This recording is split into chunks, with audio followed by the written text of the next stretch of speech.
Nassif's got 2 Rite of Flame. He's got all the mana he could possibly want, but no business. No Hellkite, no Dragonstorm, and no Grimrock Knoll to find anything. So Nassif is essentially, he's gonna look like he's doing some math, but this is total bluff. He just wants Pat to think that something could be happening. Play Lotus Bloom. Chapin, though, pretty straightforward. Bolt you, play Lotus Bloom. Bolt you, play Lotus Bloom. He's going to deal 4 more. He's going to play Pyromancer Swath and Grape Shot. He's just going to show Nassif. What is that? Oh, Dragonstorm under the Grimrock Knoll. There you go. Pat Chapin is just revealing his hand, letting Nassif do the math. He's like, yup. Ball game. Pat Chapin takes a blistering fast 1-0 lead. Wow. So sick. Yeah, Gabe is so sick. He had 4 draw phases. He could have gone off first. And Lotus he had all the fast speed he needed to go off first. Dragonstorm was top cards. Dragonstorm was the top card. Oh my goodness. Nassif wins next turn. Good. Chapin putting himself in the role of lucky, putting Gabe in the role of good. But it is indeed better to be lucky than good. Nassif hates his side for this deck, by the way. Wishes he Really? would play Patrick's side.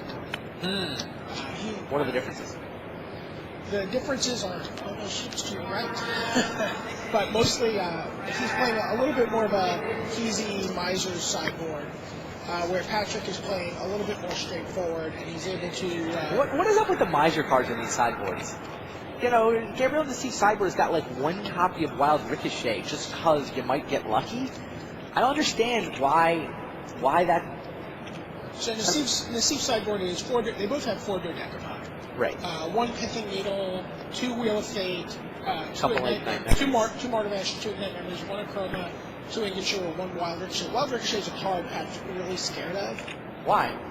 He's worried that it's going to be essentially a twin cast, and that he's going to go off, he's going to do Dragonstorm, right. And then Gabe's going to Wild Ricochet. It doesn't work, though.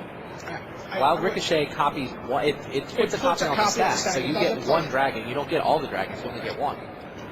Does Pat not know that? They don't know. I mean, it could also give you the dragon and the shock and then you Spinal Knoll and then you Dragonstorm. Oh, sure.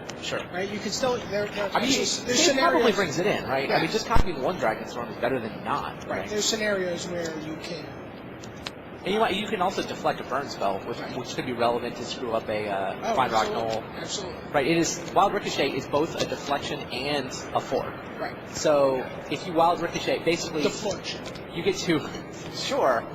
You get to change the targets for whatever spell, and you get to copy the spell. So there's going to be 2 copies of whatever you're targeting going on, and you choose the targets for all of them. And it doesn't require that the spell has a target for you to copy. That's right. If you ricochet a Dragonstorm, well, Dragonstorm's not targeted, so you can't steal it, but you can copy it.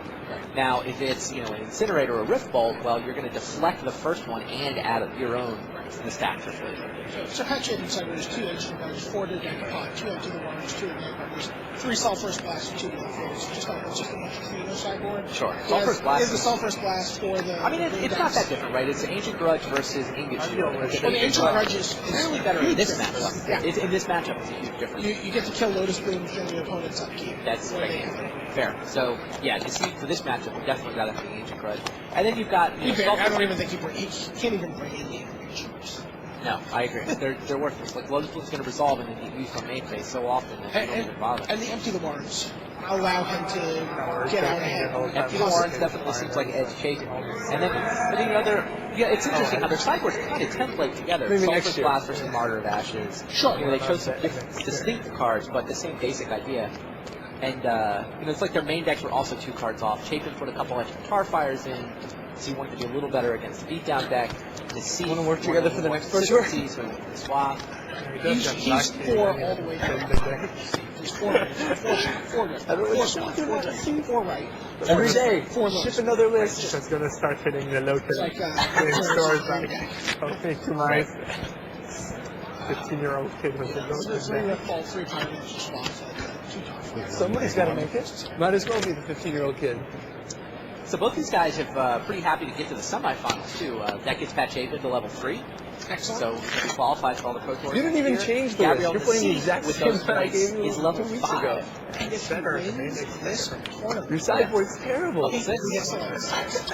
Yeah. If he lost in the quarters, he would have had 39 I wanna use points. the Lore He would Win have been the again. heartbreaking 1 point short of the Tribal? level. Yeah, and I think there's this reputation that Oh, you're the paying Nassif has attention, that's yeah. somewhat undeserved of being kind of disaffected and not caring. And Oh, he sometimes, cares.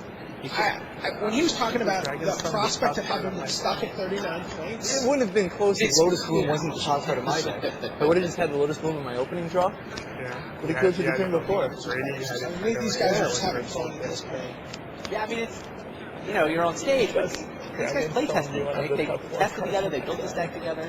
Bad for like great. I think they're both would be genuinely happy to see the other guy in the finals of Worlds. They're not trying to fool each other. They're trying to play head games. They're just like, let's just play 5 games of Magic and so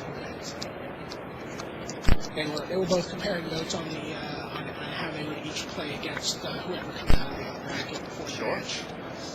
Talking about how do you beat Dorn the Siege Tower? What do we do if they against the Cryptic Command deck? Worry about Cryptic Command being able to battle storage lands or doing other things like that.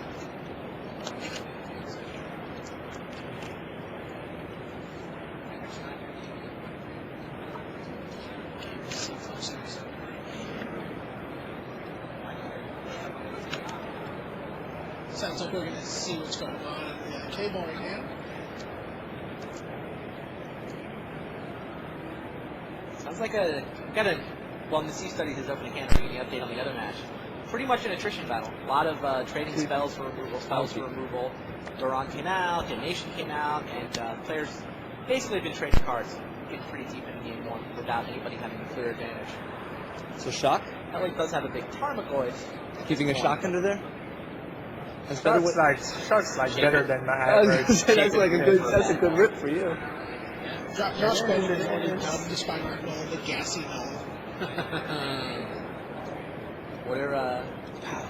Can you imagine if Mike Long played with Spine Rock? No. That's straight up draw 4 cards, brainstorm 4/4. I'm done.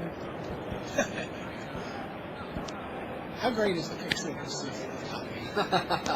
The smile and extending the hand. Yeah. Well, it's one of my favorite pictures from the copy profile of all time. It may be my favorite picture. That was a lot of games personality. This time from. Is that Gabe's hand? It's Okay, turn 2, Lotus Bloom. Uh-oh. He's got a Get uh-oh from Pat Chapin. He's like, oh, turn 2 Lotus Blue. I know what that means. set up for turn 5. I don't know how Chapin, I haven't got a good look at Chapin's hand.